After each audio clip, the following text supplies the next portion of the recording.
రాఘవ్ చద్దా ఈ మధ్యకాలంలో ఈ పేరు వినని వాళ్లు లేరు. ఈయనను ఆ ప్రధాన పదవి నుండి తొలగించింది. ఆమ్ ఆద్మీ పార్టీలో అంతర్గతంగా విభేదాలు బయటపడుతున్న నేపథ్యంలో అనురాగ్ ధండా చేసిన వ్యాఖ్యలు చర్చనీయాంశంగా మారాయి.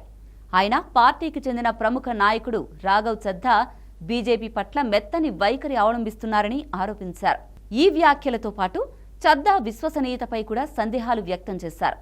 రాజకీయంగా కీలకమైన అంశాలపై చద్దా మౌనం పాటిస్తున్నారని ఆయన విమర్శించారు.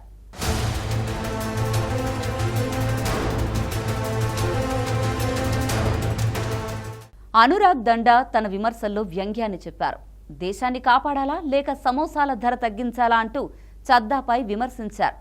గుజరాత్లో అరెస్టైన పార్టీ కార్యకర్తలకు మద్దతుగా పార్లమెంట్లో ఎప్పుడైనా మాట్లాడారా అని ప్రశ్నించారు.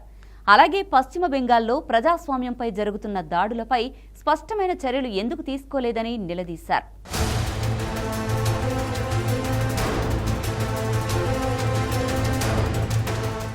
ఇక చద్దా ప్రధానమంత్రి నరేంద్ర మోదీకి భయపడుతున్నారని కూడా అనురాగ్ ధండా తీవ్రంగా ఆరోపించారు.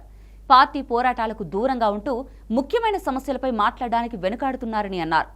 భయపడేవారు దేశం కోసం ఎలా పోరాడగలరు అంటూ ఆయన ప్రశ్నించారు. పార్లమెంటులో లభించే సమయాన్ని ప్రజా సమస్యల కోసం వినియోగించాల్సిన అవసరాన్ని ఆయన గుర్తు చేశారు.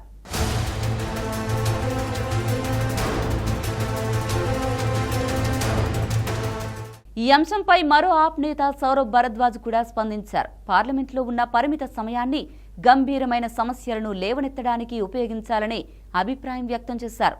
కానీ రాఘవ్ చద్దా ఆ బాధ్యతను సమర్థవంతంగా నిర్వర్తిస్తున్నట్లు కనిపించడం లేదని అన్నారు.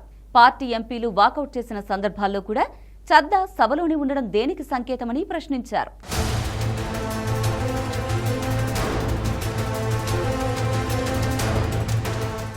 మొత్తంగా ఈ విమర్శలు ఆమ్ ఆద్మీ పార్టీ అంతర్గత పరిస్థితులను ప్రతిబింబిస్తున్నాయి. నాయకత్వం, వ్యూహాలు, రాజకీయ ధోరణులపై పార్టీ లోపలే భిన్నాభిప్రాయాలు ఉన్నట్టు స్పష్టమవుతోంది. ఈ పరిణామాలు భవిష్యత్తులో పార్టీ రాజకీయ దిశపై ఎలాంటి ప్రభావం చూపుతాయో చూడాలి. This is Aruna. Stay tune to 9+ news.